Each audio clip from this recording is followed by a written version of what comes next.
It says Israel makes things much better for people in Gaza. Fox's Jonathan Savage has more. The British Prime Minister Keir Starmer says what he calls the appalling situation in Gaza must end.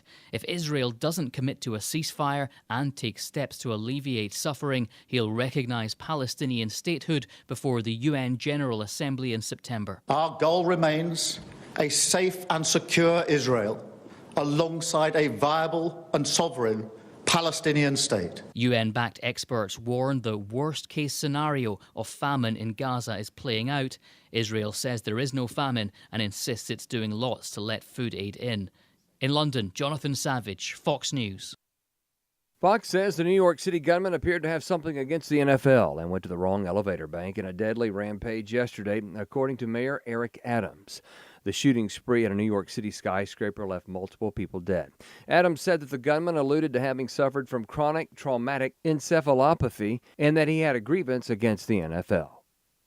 Congress and the Trump administration look to make the sky safer. Here's Fox's Ryan Schmelz. On the 6-month anniversary of the deadly collision over Reagan National Airport near D.C. that killed over 60 people, Senator Ted Cruz was joined by some of the victims' family members and Trump administration heads to introduce the Rotor Act. We should not tolerate special exceptions for military training flights operating in congested airspace. The bill would require all aircraft to have automatic dependent surveillance broadcast technology to keep pilots and air traffic control aware of what's in the airspace. FAA Administrator Brian Bedford says the military is no longer doing training flights in the airspace near Reagan. On Capitol Hill, Ryan Schmelz, Fox News.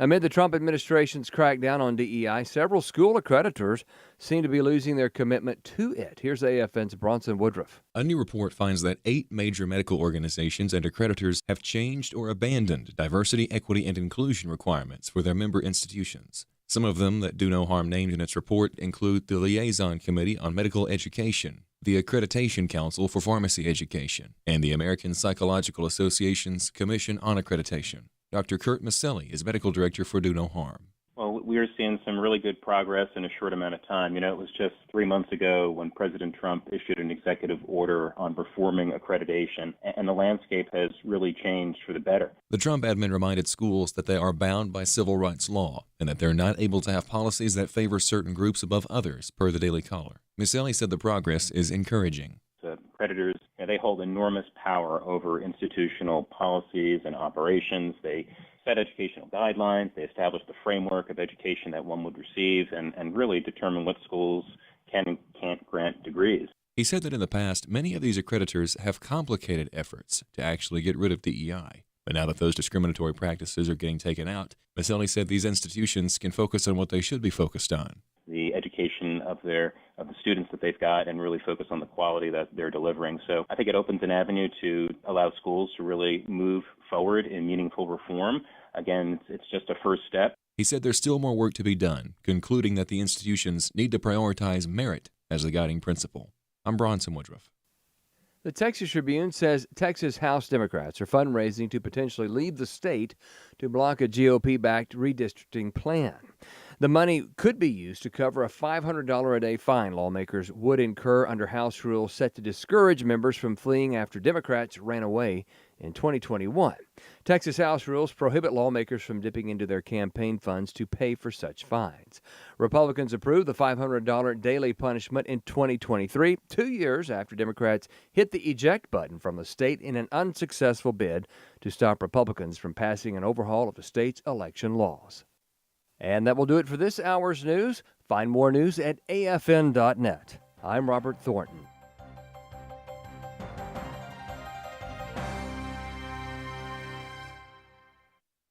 The loss of a child through abortion, miscarriage, or stillbirth affects the emotional health of families. Feelings of anger, sadness, and regret can be overwhelming. There is hope and healing in the aftermath of a reproductive loss. Call the International Helpline at 866-482-LIFE to talk with someone who has been where you are and healed to help others. Your call is confidential. 866-482-LIFE. Hello, and welcome to the Dr. Nurse Mama Show, prescribing hope for healthy families here on American Family Radio. Here's your host, Professor, Pediatric Nurse Practitioner, and Mom of 4, Dr. Jessica Peck. Well, hey there, friends, and welcome to my favorite part of the afternoon, getting to spend time with you, prescribing hope for healthy families. Listen, you are in for a treat today. Don't adjust your dial. We have one of my very favorite guests back with us today. But before I introduce him again and tell you who he is, I want to give you an advisory that the topic we're going to talk about today is really tough. And it should be, you should adjust your listening audience for those more sensitive listeners. So I'm going to give you just a little moment to do that. Every once in a while, we talk about things that are very important to talk about. Parents need to know, but we want to adjust our listening audience. So if you have little ears around, it would be good to bookmark this to listen later or get them busy doing something else. We're talking about abuse today. Now, if you've been following along since earlier this year, we have been very, very overjoyed to have none other than Nick Vujicic, Nick V Ministries, and his heart for ministry, Champions for the Brokenhearted. We've been featuring different populations and talking about different groups of brokenhearted people and how God is working through Nick to mobilize the church, and that means you to respond to people who are brokenhearted. And today we're talking about abuse. Now, abuse is something that hides in plain sight. For me, as a pediatric nurse practitioner, as a pediatric professor, as a mom, as someone who's worked my whole life in children's ministries and youth ministries, I know this happens, and it happens way more often than we'd like it to. It does happen in churches. Predators seek out churches. It happens in our homes. It happens in schools. It happens in communities. And estimates are that 1 in 4 women and 1 in 10 men experience severe intimate partner physical violence during their lifetime. And when you look at the statistics on abuse, you can find all kinds of numbers, but they are really shocking. Anywhere from 1 in 3 to 1 in 9 girls experiencing abuse, 1 in 4 to 1 in 20 boys, depending on what different things that you're looking at. But the bottom line is those statistics are horrifying and happening way too much. That's the number of children who will experience sexual abuse or assault. And that truth is sobering, but silence is no longer an option. We have to speak up. We must be advocates for children. And as believers, you can be called to be a champion for the brokenhearted, to see, to speak, to act.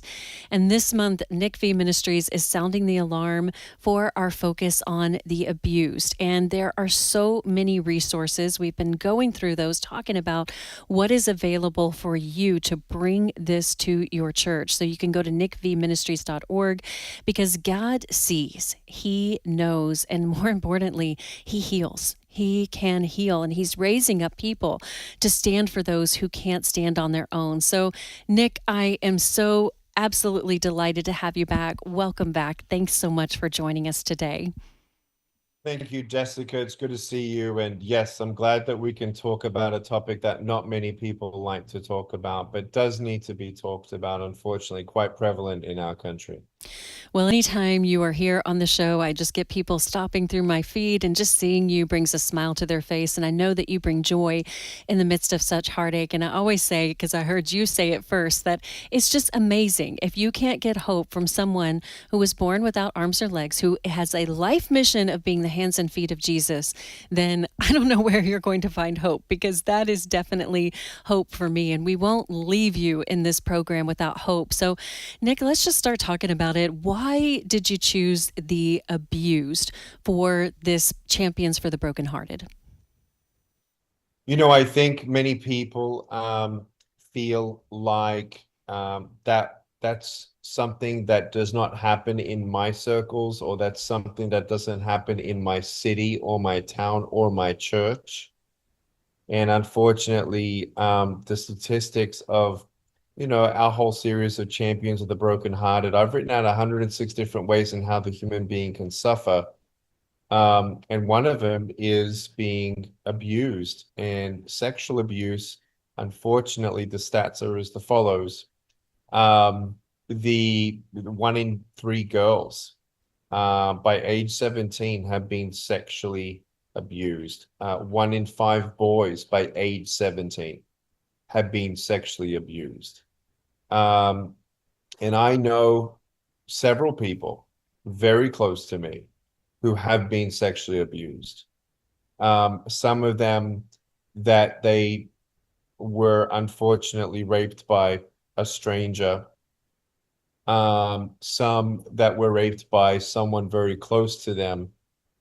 And unfortunately, in regards to the, I'm going to call it lack of awareness and naivety, Jessica, my wife and I, we are not the average American parent that assumes that everyone's safe to drop our kids off at. Like, we are dumbfounded by their ignorance, or bottom line, just it's not a lack of trust. It's just, guys, it's really sad when we find out how many have been touched inappropriately. And I do want to mention June Hunt. June Hunt was one of the, and is one of the legends. But back in the day, 1970s and 80s, she was having a radio show where pastors couldn't believe this woman would dare to talk about sexual abuse on radio to Christian audiences. She herself, as a victim of sexual abuse, felt the Lord wanting her to reach out to those who don't know how to bring up a conversation like this. What do you do? How do you even help a child know where it is not appropriate to be touched? And she came up with all this verbiage and devotionals and books that have helped millions of people to understand, how do you reach everyone on each level to let them know this is a real problem, real time, and in America. You're so right. And even looking at her early work, it was so taboo to talk about. And that's one of the reasons it's so difficult for children to make an outcry. Number one, many times they don't have language to describe what has happened to them.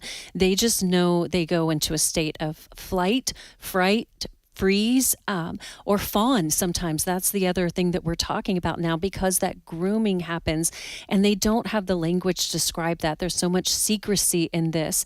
And if they make an outcry, many times they're not believed, or even worse, especially early on in those days when June Hunt started her work, they may even be blamed for it. Well, what did you do to invite that? Or how did you tempt that? Or what did you do that was wrong? And it's so hard. And even now, we see another reckoning in the church where we're saying this is happening in the church. And I'm seeing that second wave. There was an expose done by the Houston Chronicle about abuse in church that had not been addressed, and that really has set off a cataclysmic shockwave, I think, throughout churches, to think, how is this happening? And sometimes people just have trust that's misplaced, but what they don't realize is that predators seek out church environments because of that very nature.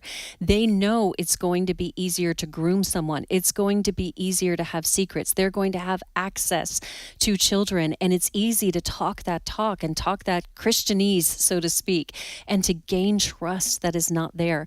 And Nick, I know, as I've gotten to know you more, I know of your love for the church, but what is the church getting wrong about this? Why is it happening in our churches, and why is the response when it's being disclosed to churches still so harmful? It's such a good question.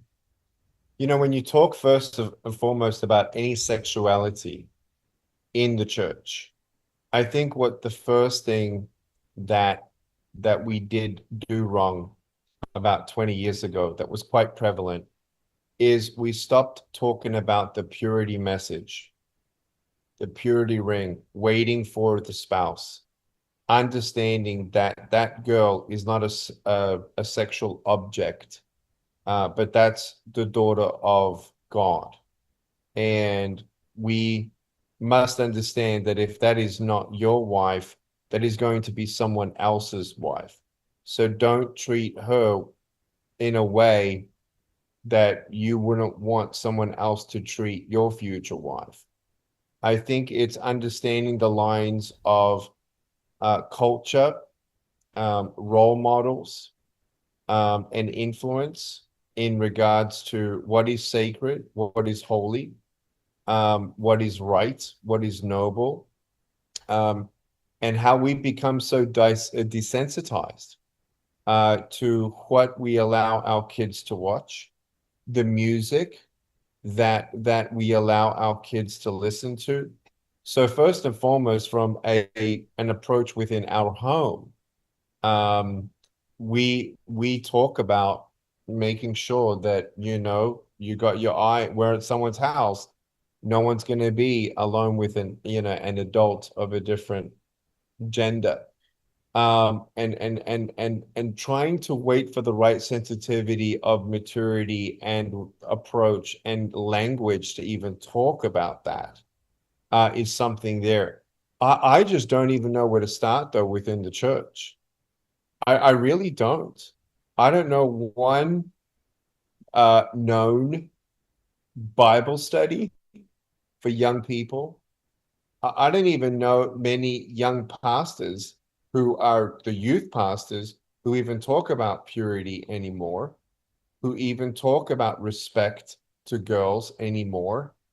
In fact, unfortunately, we've been discouraged by the churches that we do know, where they know that they're all saying they're Christian, but no one's really keeping them accountable and sharing with them, hey, it's not okay to joke like that, to dress like that, to act like that, and to do what everyone else has been doing. Unfortunately, you know, we know Jenna Quinn, who knows all the stats, and we'll talk about Jenna, I'm sure, later. Oh, yeah. But unfortunately, the stats are that, can we just break this theory that there is less sexual abuse in the church? The stats are different. How do we talk about it? I think we need to first understand that it's happening. How do we make people aware of it first? I don't think we're aware of it yet, Jessica, honestly. I completely agree with you. And I think people need to know that abuse comes in many forms. It can be emotional, it can be verbal, it can be physical. Physical abuse almost has not as much stigma, because if someone is beat, I was recently at a camp, my son was at a camp, and these kids got up and just started disclosing physical abuse, multiple kids in the camp setting. And of course, it was addressed appropriately. So I just want to put that out there and say that. But there was immediately a sense of sympathy from the audience. They immediately said, "Oh, I'm so sorry that happened to you." There was rushing to them. They could understand that. But trying to understand emotional or verbal or spiritual abuse is much more difficult. And even sexual abuse, it's so taboo. So going back to what you said about purity culture, Nick, I want to address that, because I think that was a very well-intentioned thing. It's what I call well-intentioned but ill-informed, because you just kind of set this bar so high with no information underneath it. And I'll give you another example that just happened very recently. A young woman that I know had been at college, and she was assaulted. Completely innocent, not her fault. It was an act of violence. And I responded and reached out, and the first thing that she wanted to know is how God would view her purity. And that should not be the first thing on someone's mind when they have just experienced an unjustified physical assault. So I think you're right. We need to know that abuse comes in many forms. Most abuse, especially that abuse committed within the church, is someone that the child knows. Parents want to tell their kids about stranger danger, but what about that person that we think we can trust? And children often don't tell because they're afraid, they're ashamed, they're manipulated, they're groomed, and it can occur everywhere. So when we come back, we will talk about Jenna Quinn, our mutual friend, and her story, and how God has just redeemed her story from ashes, made beauty, and made her such a powerful advocate. How that happened, we'll talk about that. And we're also going to give parents some really specific tips about how do you know abuse is happening and what should you do if it's happening. Don't go away. We'll be right back with more from Nick Vujicic.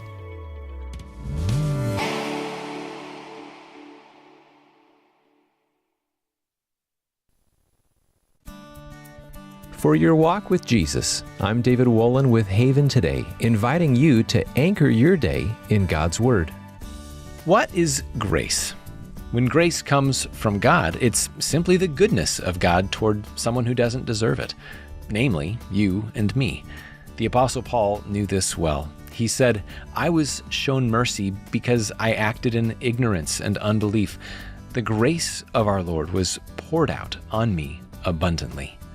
Recognizing God's grace in your life is the only lasting motivation to extend that grace to others. Like when a coworker takes credit for your work, a customer is rude, a racist joke cuts more deeply than anyone knows. The strength it takes to give grace like that can feel staggering, which is why we're dependent. We need His grace for grace. Get more daily encouragement for your walk at haventoday.org. You could be a part of our first ever weekend with AFA, Thursday, October 2nd through Saturday, October 4th in Tupelo, Mississippi. Our Weekend with AFA event in October is going to be a chance to meet AFA supporters in person. We'll have tours, fellowship, special speakers, and more. I'll do some stand-up comedy, Abe will do some preaching, and I'm really excited about it. It's a Weekend with AFA, Thursday, October 2nd through Saturday, October 4th in Tupelo, Mississippi. Speakers will include Abraham Hamilton III, Jenna Ellis, Tim Barton, Tim Wildman, and more. I am thoroughly looking forward to our Weekend with AFA coming up in October, where we're going to be able to meet our supporters like yourself, to fellowship, to visit our facilities here in Tupelo, and to have everyone come together for a wonderful weekend. That's October 2nd through 4th. It's a Weekend with AFA, and we hope you can join us. Register at afa.net/weekend. That's afa.net/weekend. So you're scrolling through your social media newsfeed when you happen to run across a story about a bill that would remove safeguards that protect your kids from adult content online. You think, boy, it's a good thing I saw that. But then you realize the story is a week old and you missed the window to do anything. It's so frustrating, but it doesn't have to be. As an AFA insider, you'll stay up to date on the issues that are designed to destroy our families and our freedoms, and you won't have to spend hours online combing every corner of the internet for the latest developments. There's no more accidentally running across a story or overhearing enough of a story to pique your interest than leaving you wondering about the important details. You'll be the one in the know, and you'll be equipped to take action, helping keep our families and our freedoms safe. It's easy to become an AFA insider, so why not do it today? Visit afa.net/activism. afa.net/activism. Jesus is my healer. He's everything I need. He alone has triumphed over sickness and disease. Fear, where is your power? The cross is your defeat. Jesus is my healer. He has won the victory. Welcome back, friends. That is Jesus is My Healer by Jesse Harris, featuring Gateway Worship. And listen, no matter what you are going through, no matter what way your heart has been broken, Jesus can heal it. And He wants to heal it. And He is here, reaching out His arms, giving you an invitation today to have your heart healed, or to become someone who helps someone else whose heart is healing. We are talking today to one of my favorite guests, Nick Vujicic, Nick V Ministries. Go to nickvministries.org and learn how you can be a champion for the brokenhearted. We have talked about the widow. We have talked about the veteran. We have talked about the disabled. We have talked about many groups of people who are collectively brokenhearted. And today, I want to give you a content advisory that we're talking about something that's really tough. We are talking about abuse. But listen, my friends, if we cannot talk about it on the radio here today, how are your children going to talk about it with you? Now, we can do that in a trauma-informed way. We will do that in a sensitive way, in a way that is respectful, but we've got to have some straight talk about abuse, because behind every statistic that we shared with you in that last segment is a soul. And God knows each one of those souls by name. He bottles every tear that is cried. And the pain of verbal or emotional or spiritual or physical or sexual abuse is real. But even more real is the power of God to intervene and to heal that. And Nick V Ministries Champions for the Brokenhearted campaign isn't just stopping at awareness. It is giving you real practical steps to healing that is grounded in biblical truth. They have tools for forgiveness, overcoming shame, establishing boundaries. Survivors especially are reminded that their story is not defined by their trauma response. It can be rewritten by grace. And Nick has faced this problem. He has worked with people who have been abused, and he has a lot of stories. But he says the greatest abuser is Satan, and the one thing that will take that down is love. And we've got the love of God. And Nick, one of the things that is on your website in talking about Champions for the Abused specifically is the story of Jenna Quinn. And you and I both share such an admiration for her. She is a powerful, powerful warrior. And she shared her story with you. I've had the privilege of speaking at different events with Jenna. And I would love for you just to share a little bit of her story that is shared on your website, and what it's important for parents to learn from that. You know, Jenna is one of, if you will, for millions of young people, a hero. You know, it takes courage to tell someone when you don't know if you're going to be the one that's blamed for it. There's a lot of shame in how the devil uses such a horrific experience. You become debilitated with shame and isolation, and you internalize that. And Jenna talks about her struggles in her website. Her resources are all on our website, nickvministries.org, her whole story. And you know, it was such a difficult first step to just admit that she needs to talk to someone. Someone else needs to know. And with such verve and passion now, she's gone all around the nation to help education systems bring in programs of awareness for young people who feel debilitated by shame, by silence, isolation, to let people know that this does happen and this is not okay. It is not your fault, and you can't do this alone. I think when you look at all the ways that a heart can be broken, there is something very interestingly deep and deeper that happens spiritually, emotionally, and psychologically when you are abused. The spiritual bullying, that abuse, but there is something in the spirit when you've been molested, taken advantage of, betrayed, confused, lied to, so much about trust issues, because generally it's always someone that you know. Generally, it's always someone that you know. And so there are just layers of trauma that she shares about how she's had to go through the healing process, forgiving that person, letting go of that shame. Such a long healing process. And so many people, I think, not only do they wonder, how does God look at me, but who's going to now want to marry me? We want to be loved. That's our greatest need, Jessica, is to be loved. And there's so many lies that the devil uses in a case of abuse. where not only does he say you're ugly, you're trash, you're no good for nobody, look at you. It's almost to say, well, you deserve this and you'll never ever get anything better than this. I think it's that condemnation, which is the drop of the mic, where people either then believe those lies or they don't stop trying to crawl out of that hole.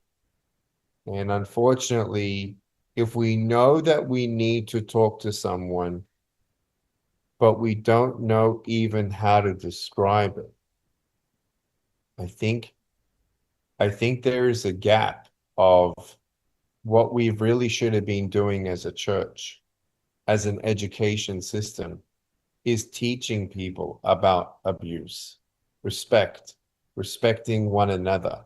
We come to a point of talking about bullying and talking about tolerance, but manipulative abuse and the psychological torment that happens and the PTSD ripple effects of that affects people's lives forever. And unfortunately, Jessica, there are still people who are going to church every single week and hasn't told a single soul that their first cousin raped them, that their uncle raped them, that their brother raped them, that their husband spiritually oppressively abused them, emotionally, verbally. I mean, it's such a heavy topic. And Jessica, unfortunately, you can't just tell people go to, this week's small group and just be with a bunch of other believers. And that's why we really felt and feel passion in regards to our counseling, our programming, the ability to get an online certification for those of us who want to help people who have gone through difficulties like this. I think what we've seen over the decades is less and less and less focus on one-on-one counseling. Pastors can't counsel everyone. That's okay. Go ahead, Nick. Sorry. But just because a pastor can't counsel one-on-one everyone, that doesn't mean we should leave that on the side. And I think it's giving once you bring in awareness on stage, then what do you do with that? And how do you set up an environment, an atmosphere of that trust? Because unfortunately, a lot of this now is on trust. It absolutely is. And that's one of the things that drew me, and I've told you this, to Champions for the Brokenhearted, because you had Eric Scalise, who, by the way, we'll have on the show later on this year, who is a professional counselor who helped write this curriculum because the need is so great. And we need to equip lay leaders. And Nick, there's been so many times where I've been in small group circumstances where you have college leaders leading high school kids, and that can be so great. But they need to recognize where there are things that they are not equipped to handle, and you need to have people in the church that can handle that and respond to that appropriately. And I want to go back and point out some really important things that you said. I think I've heard Jenna talk about as well the shame that's experienced when you're abused. You don't have the language, but you just know it's something bad. You don't know if it's you, if it's them. And then that shame turns to condemnation. You said that, and I really wanted to point that out. It starts to be the accuser and to speak lies over your identity, because especially our sexual identity is so tied to how God created us. And when that's distorted, it's so very hard. And one of the things I think parents should know about Jenna's story is that she went to a Christian school and her abuser was her coach. Her mom was a teacher there, and you can read more about her story. She wrote a book about it called Pure in Heart. You can read more about that. But again, I think that's instructive for us because we do things as parents, Nick, that we want to keep our kids safe. And you and I are both the same. I am very cynical. I am very jaded. The bar is very high for who is going to be with my kids and what that looks like. But I do want to speak for just a moment to the parents who may feel like they were deceived, because that can happen too. Satan is the father of lies. And if you are one of those parents who feels like you put your trust in someone who deceived you, I want you to release yourself of the guilt of that, because sometimes we are simply deceived, and there is victimization in that as well. And so I just wanted to say something about that and to talk a little bit about some of the indicators, because parents look back and maybe they see those signs that were there. They see those things. And one of the first things that I want to say to kick it off, and then Nick, I'll let you weigh in on this, is to honor your child's voice. When they come to you and they tell you, I didn't feel comfortable, or they describe somebody did something to them, they put their arm in a certain way or sat close in a way that just made that spidey sense go off.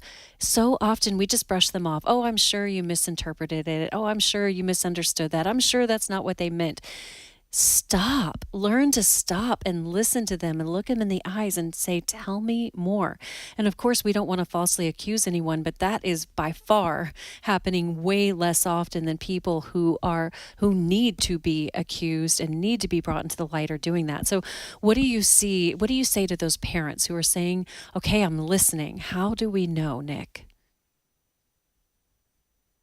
You know, I have young kids, and parenting young children versus teenagers, it's a different ball game. And it's not just talking to the boy versus the girl. It's every boy that I raise as a parent. My two sons are different. How I connect with them are different. What though they all need is time, focus, and attention. To feel like they can talk to me about anything. If they don't feel they can talk to me about anything, they won't. And they'll pretend that everything's okay. They don't want you to be worried about them. Sometimes as well, Jessica, we haven't said that some people don't want to say anything because they don't want that other person to really get in trouble. And so then that's this self-guilt trip that, can I just say, like, the problem is that, you know, that one case with Jenna Quinn, with that one coach, who knows if that coach did more than one victim. And so you got to also understand that when you talk to your kids, for instance, if I want to know if my child is being bullied, I don't ask them, have you been bullied? I ask them, hey, and take him on one-on-one dates. He likes that restaurant, let's go on that. She wants to be in the pool, let's go talk in the pool. He wants to go on a car ride, let's go on a car ride. And let's just have one-on-one for a second. And if I'm not even hearing anything of what you're saying, and you are so spot on, Jessica, sometimes we are so busy and we brush our kids off so quick. It makes me want to cry. Don't do that. Unfortunately, it's not just fear, it's compassion. And I think we've become so callous in our ways, our rhythm. We're the provider, we're the protector. But at the same time, we feel like there's just a lot more responsibility when it comes to our kids. Wait a second. The greatest thing that you're responsible for is for their well-being, their soul, their mind, their heart, and their well-being. It's not just getting them to college and hopefully getting them married. It's helping them blocking and tackling the things that they're going to have to deal with, but they always need a safe place to talk. And so I would start my conversation with my child and say, hey, I want to talk about bullying. Have you ever seen anyone sometimes be bullied at school? Did you hear those words, the way that came out? It is so not threatening. I'm not asking them for so much transparency. I'm not putting them under a magnifying glass. And starting with, it's like human trafficking. Yes. Do you know that 1 in 10 schools are actually, there's students at your kids' schools that are coercing and prepping your kid to be human trafficked in a way that they won't even say that they ever will be human trafficked. You know what? Another You're right, Nick. Of abuse. We're already at our second break. Why can't I have all day to talk with you? And that is a really heavy cliffhanger. But listen, again, this is so important. We have to talk about this when we come back.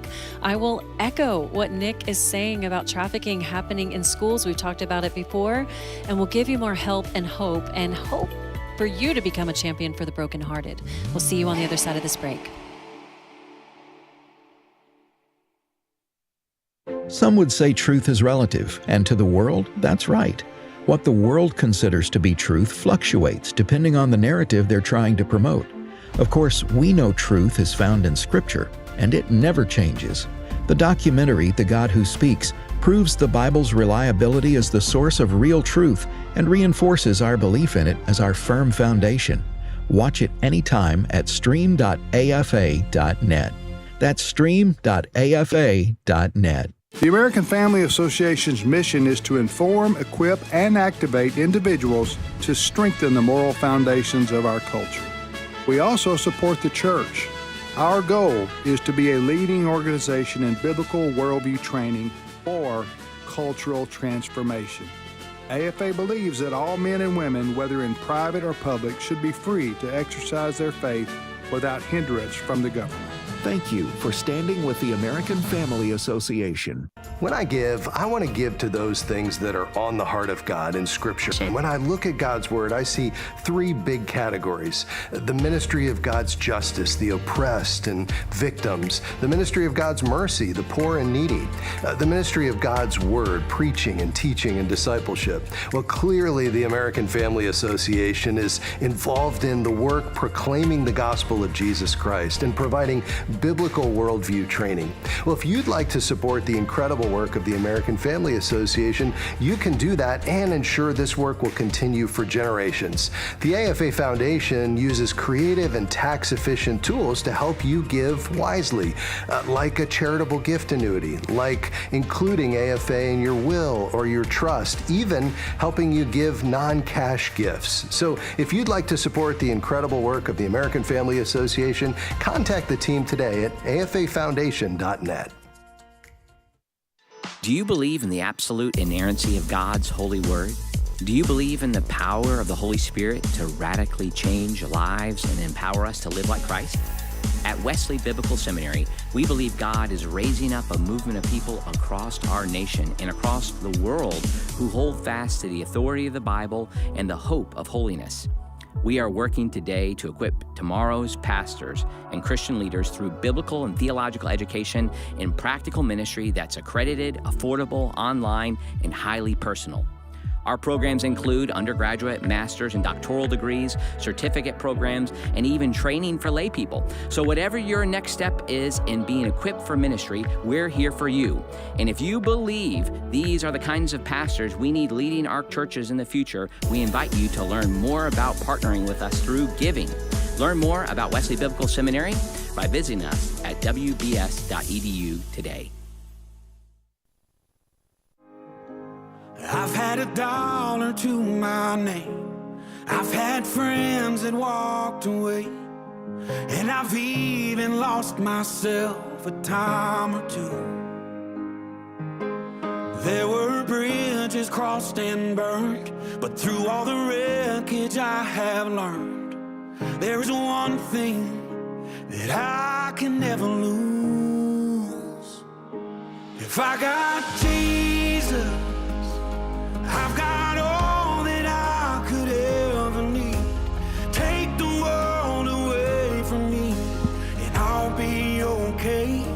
If I got Jesus, there's a hope that's living deep inside, a joy that I could never hide, and a safe place to fall. If I got Jesus, I got it all. Welcome back, friends. That's If I Got Jesus by Ben Fuller and Megan Danielle. And that is the story. No matter what you have gone through, no matter what you are going through, Jesus is the answer for that problem, and we are here to give practical help and hope. And today we're talking about something tough. I'm giving you a content advisory here. We are talking about being a champion for the brokenhearted and helping those who have been abused. It is a tough topic, but listen, God takes what the enemy meant for harm and he brings redemption. There is hope. There is healing. There is a future. I'm talking to Nick Vujicic, a powerful voice as a champion for the brokenhearted. Go to nickvministries.org. Go back and check out our whole series that we are right in the middle of and listen to the other populations. You never know, God might have a calling for you in that. But today we're talking specifically and calling the church to be a responder to abuse, not just a bystander, be an advocate, because God never intended his church to be a bystander in the face of abuse. And he calls us to protect the innocent, to comfort the healing, to confront evil, not just spiritually, but practically. And with more than 4 billion people worldwide who don't know Jesus, Nick V Ministries is working to reach 1 billion more people by 2029. And every one of those billions is so important. And we're talking about that today. Through the resources provided to you, you can take training to be able to respond to people in your church who have been abused. And before the break, Nick, we were really going into some heavy territory talking about human trafficking. This is something where you and I share a heartbeat of hope for people who are being trafficked. We know that it's happening. You and I both have been in all parts of the world, in all parts of the country. We know that abuse is happening there. And I want to talk just very briefly about how parents can see this is happening. And what I was going to say is that even just in the last year, I worked with a group of doctoral students who worked with a very large school district here in the United States, and they had a survivor come forward. We were looking for a survivor voice because that's really important in any of this advocacy work, just like Nick has been working with Jenna. And this girl said that she had been adopted as a young baby. Her mom knew there would be some attachment issues. She tried to cultivate some safe friendships, got some recommendations from very trusted sources about another family, and the daughters started to make friends. But what she did not know was that this other girl's mother was trafficking her starting at the age of 11. And because of the grooming, because of the trauma bonding that happens, they didn't know that it was going on for several years. She was going to school every single day. And these kinds of stories are important and instructive for us because as parents, Nick, we want to just be hyper vigilant about the scary stranger in the creepy white van in the grocery store parking lot. We don't want to think about that spiritual leader who's sitting on the pew next to us at church. So really quickly, I just want to go through the 7 stages of grooming that Jenna shares with you in the video. If you want to know more about that, then go and look at that. But whether it is trafficking or abuse outside of trafficking that becomes trafficking, it happens by targeting the victim. Finding someone who has a vulnerability, who has a need, gaining their trust is step 2. Building that relationship with the child. And the way that you kind of know that spidey sense is that seems too good to be true.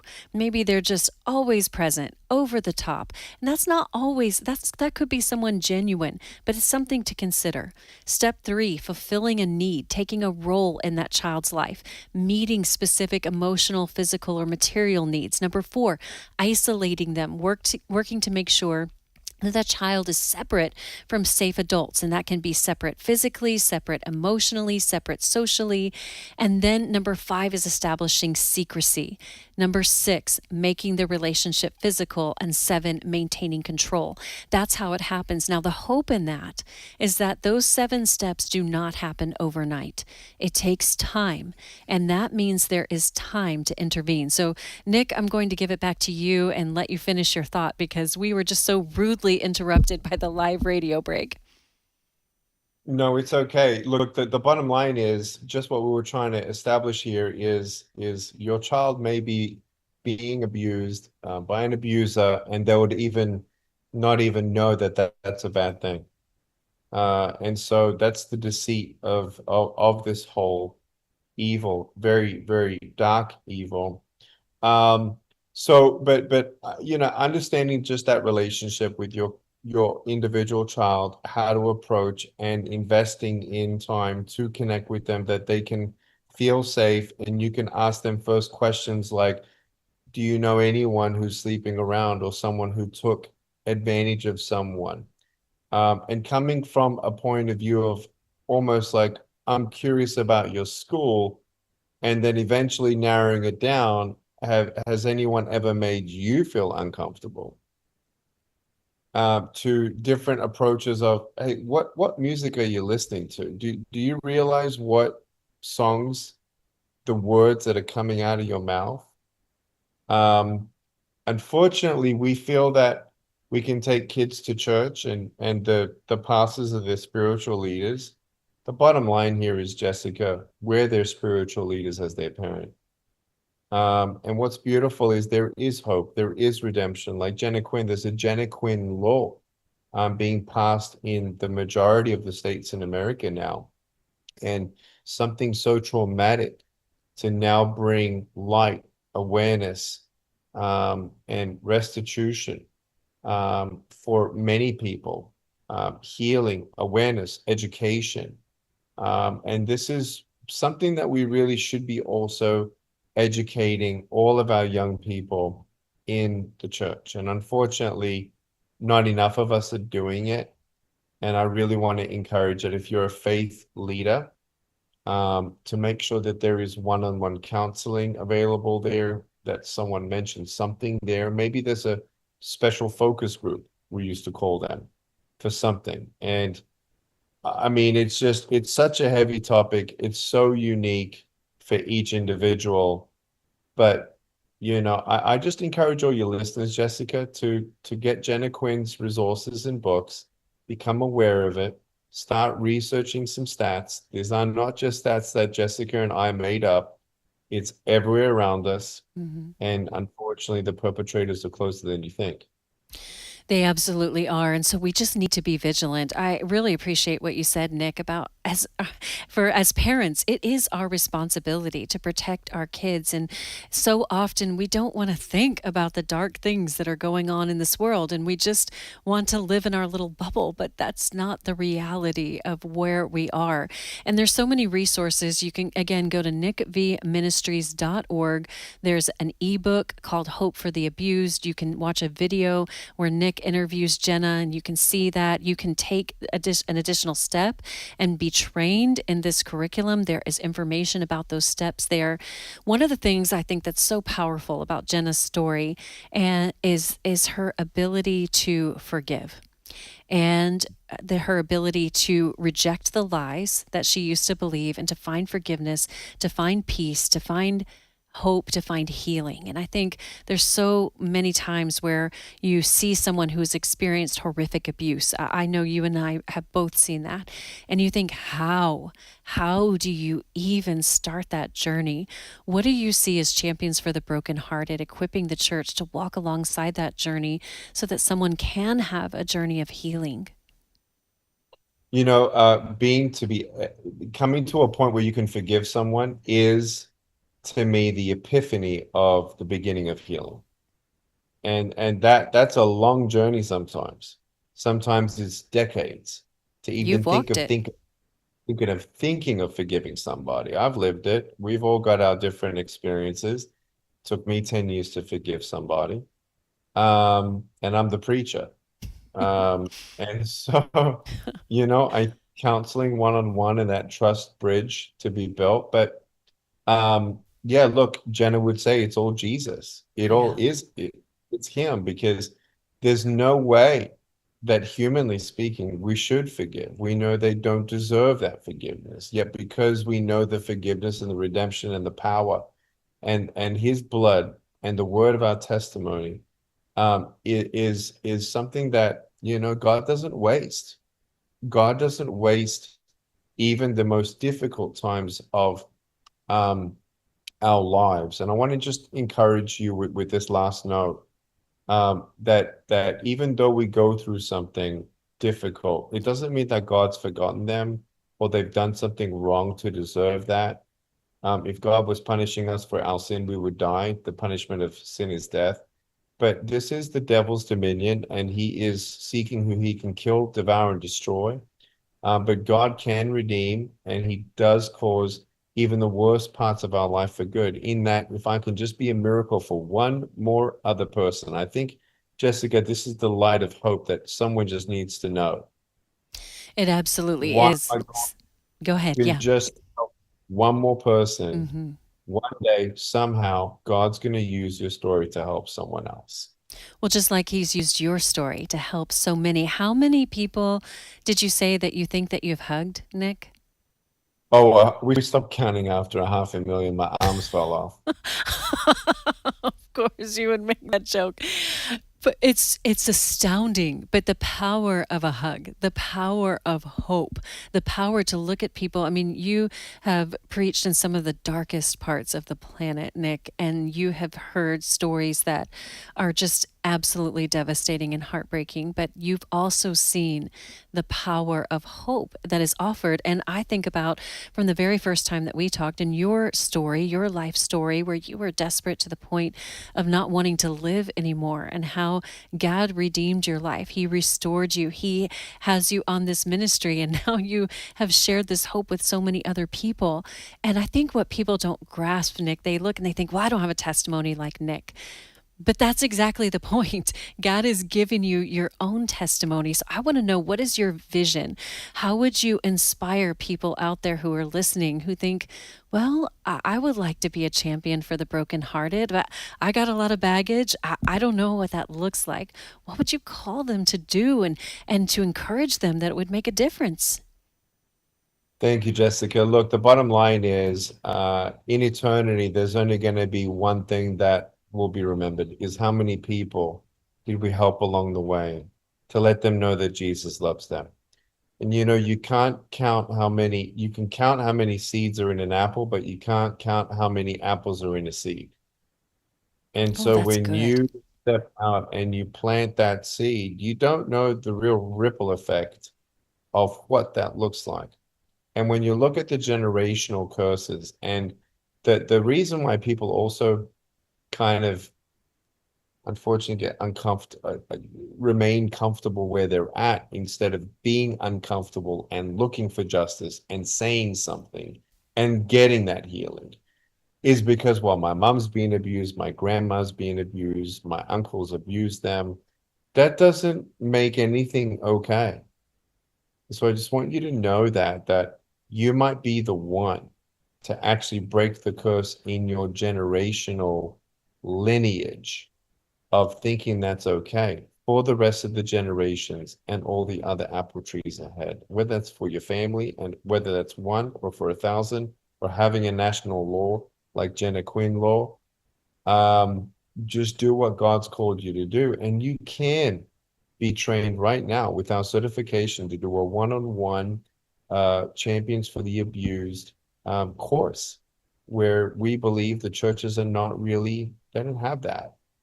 They've got a gap.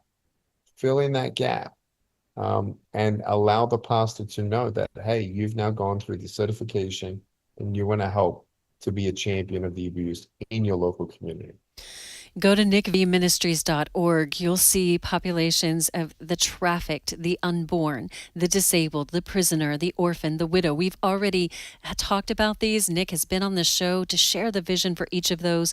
Today we're talking about the abused. There's still the addicted, the suicidal, the bullied, the veteran, and the poor. And I hope you've been really inspired. I know I have, by Nick's message, because you can be a champion for the brokenhearted. I don't want to just give you hope to say, here, I hope that you'll feel better and be stronger in this lifetime. I want to tell you, there's a God who made you, who knows you, who has promised you eternity, who will redeem and restore and make all things new in a way that we don't even understand. So if you're hurting, you are not alone. If you've been silent, today is your day to speak, and whether you're a survivor or an advocate, Jesus sees you, He loves you, and He will walk with you every step of the way. If you need resources, reach out to us. We'll be glad to connect you, and I pray the Lord will bless you and keep you and make His face to shine upon you and be gracious to you, and I'll see you right back here tomorrow.